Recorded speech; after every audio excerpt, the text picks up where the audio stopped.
A CLT foi criada pelo Decreto-Lei nº 5.452, de 1º de maio de 1943, e sancionada pelo presidente Getúlio Vargas durante o período do Estado Novo.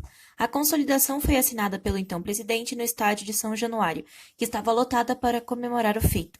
2 anos antes, em 1941, Getúlio havia assinado a criação da Justiça do Trabalho no mesmo local e mesmo dia do ano. A consolidação unificou toda a legislação trabalhista então existente no Brasil e foi um marco por inserir de forma definitiva os direitos trabalhistas na legislação brasileira.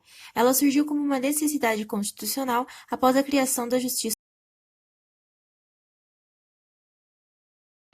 Seu principal objetivo é a regulamentação das relações individuais e coletivas do trabalho nela prevista. A CLT é o resultado de 3 anos de trabalho, desde o início do Estado Novo até 1943, de destacados juristas, que se empenharam em criar uma legislação trabalhista que atendesse à necessidade de proteção do trabalhador dentro de um contexto de Estado regulamentador. A consolidação das leis do trabalho, cuja sigla é CLT, regulamenta as relações trabalhistas, tanto no trabalho urbano quanto na rural. Desde a sua publicação já sofreu várias alterações, visando adaptar os textos e anúncios de modernidade. Apesar disso, ela continua sendo o principal instrumento para regulamentar as relações de trabalho e proteger seus trabalhadores. Resultados obtidos com a CLT. A consolidação das leis do trabalho foi um conjunto de regras criadas para proteger o trabalhador. A lei que estabelece a CLT data de 1º de maio de 1943, mas as normas em favor do trabalhador começam ainda no início do governo de Getúlio Vargas, nos anos 30. Entre os direitos garantidos estão o salário mínimo, a carteira de trabalho, a jornada de 8 horas, as férias remuneradas, a previdência social e o descanso semanal. A CLT regulamentou ainda o trabalho da mulher e do menor de idade e estabeleceu a obrigatoriedade do Fundo de Garantia por Tempo de Serviço, o FGTS. Em vigor desde 2017, a reforma trabalhista mudou as regras relativas à remuneração, plano de carreira e jornada de trabalho. A norma foi aprovada para flexibilizar o mercado de trabalho e simplificar as relações entre trabalhadores e empregadores. Os acordos coletivos passaram a prevalecer sobre a legislação. Com isso, o que foi acertado entre empregado e empregador não é vetado pela lei, respeitados os direitos essenciais como férias e 13º salário. O pagamento da contribuição sindical equivalente a um dia de trabalho deixou de ser obrigatório. A jornada de trabalho, antes limitada a 8 horas diárias e 44 horas semanais, pode ser agora pactuada em 12 horas de trabalho e 36 horas de descanso, respeitadas as 220 horas mensais. As férias de 30 dias corridas por ano agora podem ser parceladas em até 3 vezes. Possibilidade do trabalho intermitente com direito a férias, FGTS, contribuição previdenciária e 13º salários proporcionais. O salário não pode ser inferior ao mínimo, nem aos vencimentos de profissionais da mesma função na empresa. Grávidas e lactantes só poderão trabalhar em locais com insalubridade de grau médio ou mínimo. Mesmo assim, se for por vontade própria e desde que se apresentem um laudo médico com autorização. Agora a gente vai falar um pouco sobre os pontos positivos da reforma trabalhista para o trabalhador. 1. O parcelamento das férias em até 3 vezes. 2. Garantia de condições iguais para terceirizados. 3. Desburocratização para receber o seguro-desemprego e sacar o FGTS. 4. Permissão da rescisão do contrato de trabalho por comum acordo.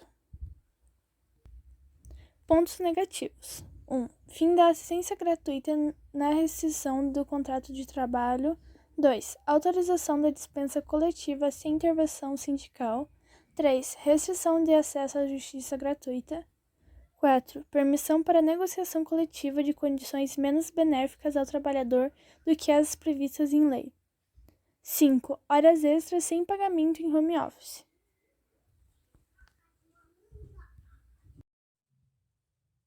Críticas à reforma trabalhista.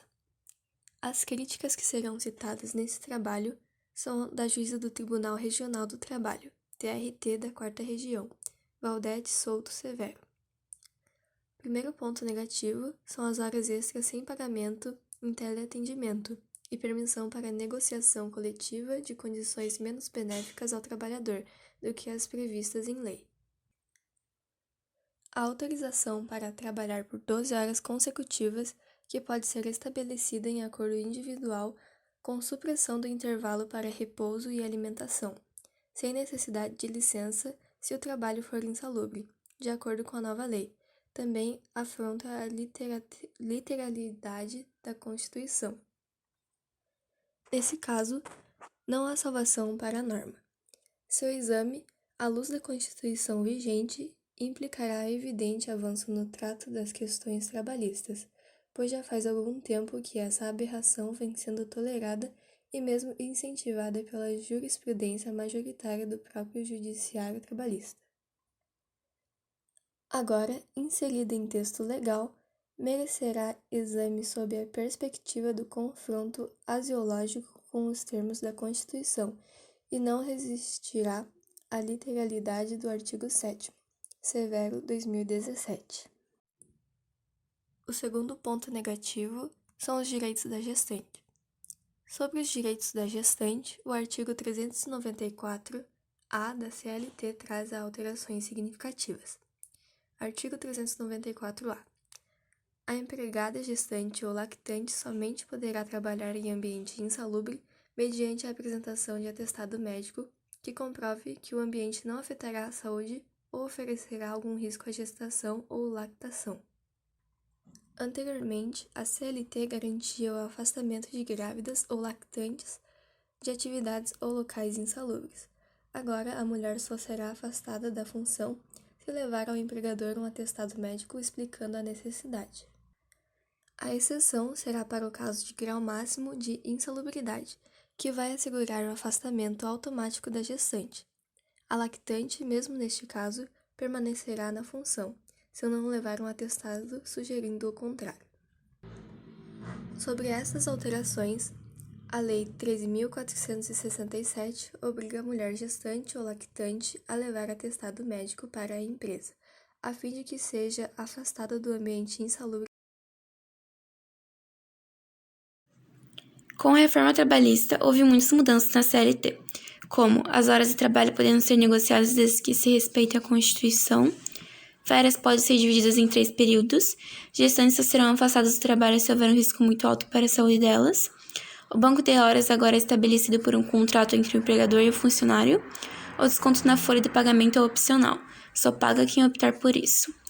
As que citei acima são favoráveis aos trabalhadores, por empreender condições justas e visar seus direitos, mas nem todas são, como a dispensa coletiva podendo ser realizada sem intervenção sindical e a justiça gratuita podendo ser recorrida somente por quem recebe menos que 40% do teto do INSS e comprovar que não possui recursos. A reforma trabalhista na Espanha teve seus pontos positivos e negativos. Houve uma diminuição no desemprego que acarretou alguns problemas como a diminuição dos salários, pela maior contratação de funcionários meio período e temporários. Algumas mudanças que ocorreram não tiveram a ver com a reforma, e sim por outros fatores. Reforma trabalhista na Alemanha. Quem já trabalhou mais de 6 meses em uma empresa com mais de 15 empregados tem o direito de reduzir seus horários semanais de trabalho. Cerca de 15 milhões de alemães trabalham hoje em regime de tempo parcial. Por isso existe, a partir de 2019, uma nova lei sobre o retorno ao tempo integral. Mudança das leis trabalhistas de Hungria. O governo apoia o projeto de nova lei trabalhista desde o início até o conseguir obter a vitória, por 130 a 52 no parlamento. Segundo a agência Associated Press, a mudança inclui aumento de 250 para 400 o número de horas extras permitidos a cada ano. Empregadores podem fazer acordos de horas diferentes com trabalhadores, e não apenas em negociação coletiva com os sindicatos. Empresas podem liquidar os pagamentos das horas extras, acumuladas em 3 anos. Antes o prazo era de 1 ano. Uma reportagem do portal UOL, publicada em novembro de 2019, diz que 2 anos após a reforma trabalhista, a principal promessa, que era de gerar muitos empregos, não foi cumprida. Especialistas e representantes de empresas e de trabalhadores ouvidos pelo UOL dizem que a reforma trouxe mudanças positivas, mas também criou uma contradição.